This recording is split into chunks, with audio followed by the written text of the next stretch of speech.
This is an ABP Life podcast.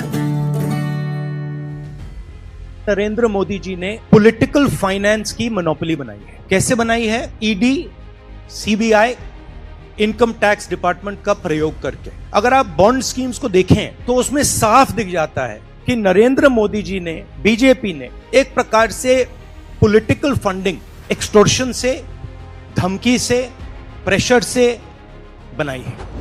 मैं कुछ बातें आपके सामने रखना चाहता हूं, खासकर युवा न्याय के तहत हर शिक्षित युवा की पहली नौकरी अप्रेंटिसशिप के साथ पक्की हो जाए, ऐसी एक गारंटी हम दे रहे हैं। और उसके लिए हम 1 लाख रुपए, उसके लिए हम एक अप्रेंटिसशिप कोर्स करने वालों को खर्च करेंगे। और इससे ये फायदा होगा, किसी ना किसी जगह उसको पक्की नौकरी मिलेगी, क्योंकि ये स्किल डेवलपमेंट के तहत और बहुत से इंडस्ट्रीज में इनको काम मिलेगा। नारी न्याय के तहत गरीब परिवार की महिला को सालाना 1 लाख की मदद देंगे। ये जो मैनिफेस्टो बना है, ये मैनिफेस्टो कांग्रेस पार्टी ने नहीं बनाया है। ये मैनिफेस्टो हिंदुस्तान की जनता ने बनाया है। हमने सिर्फ इसको लिखा है, ठीक है? और हमने सिर्फ इसको लिखा है। जो किसानों ने हमें बताया, खारगे जी को बताया, मुझे बताया, बाकी नेताओं को बताया, वो हमने लिखा है। लोकसभा चुनाव को लेकर कांग्रेस ने घोषणा पत्र जारी कर दिया है और इसे न्याय पत्र का नाम दिया गया। मैनिफेस्टो में कांग्रेस ने बड़े चुनावी वादे किए हैं। इसमें 25 तरह की गारंटी दी गई है। कांग्रेस ने सत्ता में आने पर एमएसपी को कानूनी दर्जा देने, 50% की आरक्षण सीमा को खत्म करने, रिजर्वेशन सीमा को बढ़ाने, जातिगत जनगणना करने, कर्ज माफी आयोग और रोजगार की गारंटी देने जैसी बातें शामिल हैं। और इस पर हमारे साथ इस वक्त बात करने के लिए पत्रकार प्रेम कुमार जी हैं। प्रेम जी, संवाद पर स्वागत है आपका।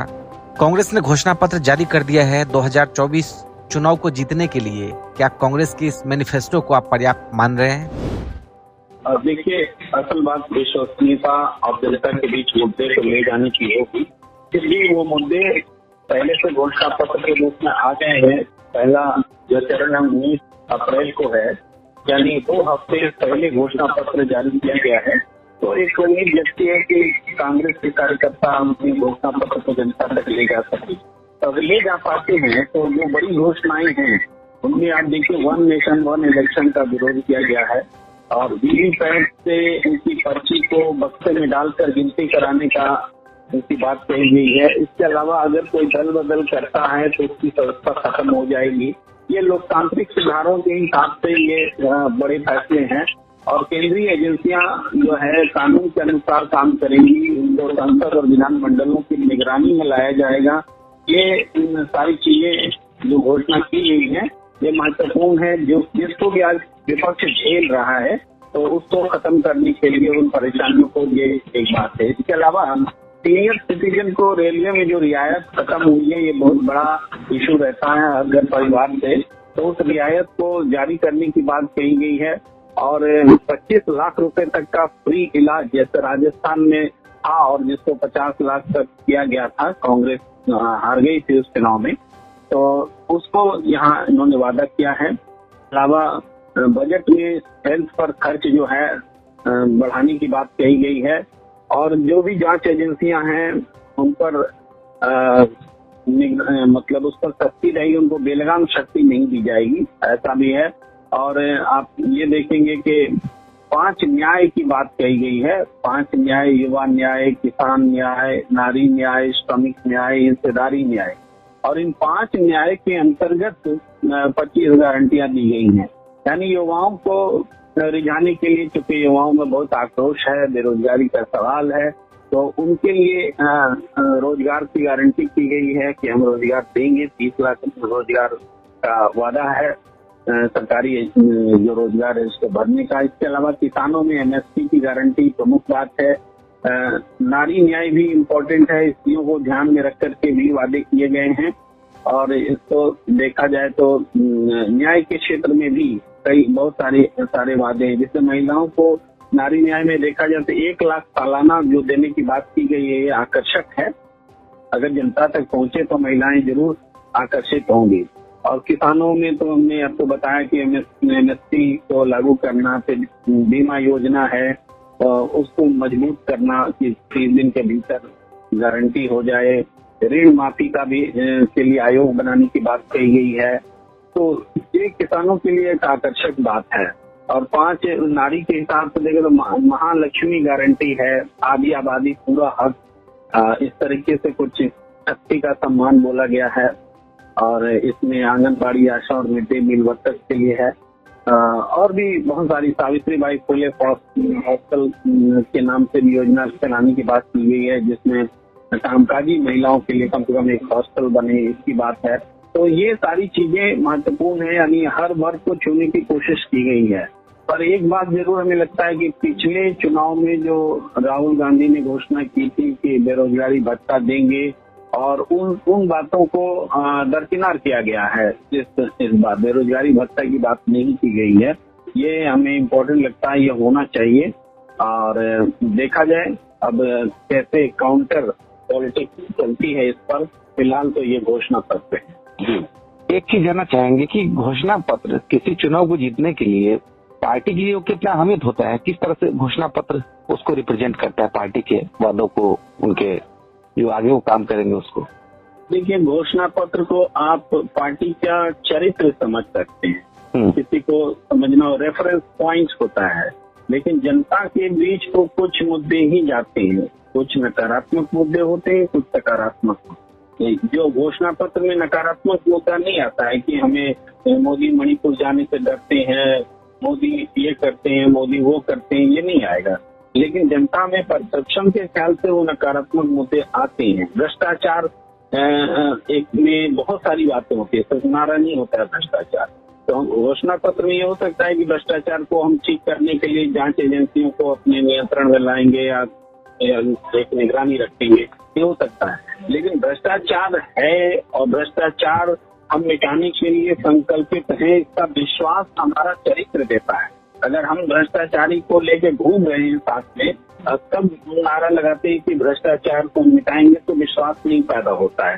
तो इसलिए ये विश्वास दिलाना होता है कि हम भ्रष्टाचार के खिलाफ वाकई गंभीर हैं।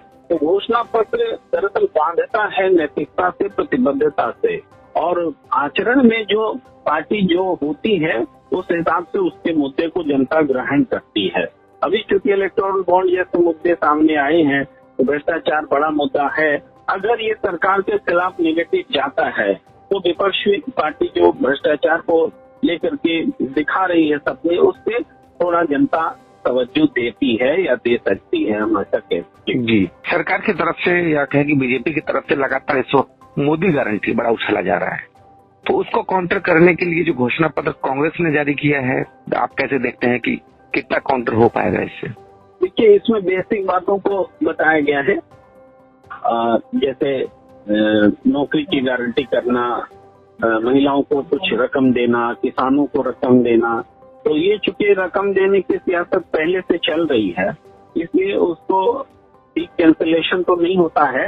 कैंसिलेशन तभी होगा जब बताएंगे कि नरेंद्र मोदी की ओर से जो दिए जा रहे हैं वो कम है, कमतर है और पूरी तरीके से नहीं मिल रहा है, यानी उसके नेगेटिव पहलू को बताएंगे, तब हम कुछ ऑफर करेंगे तो होगा।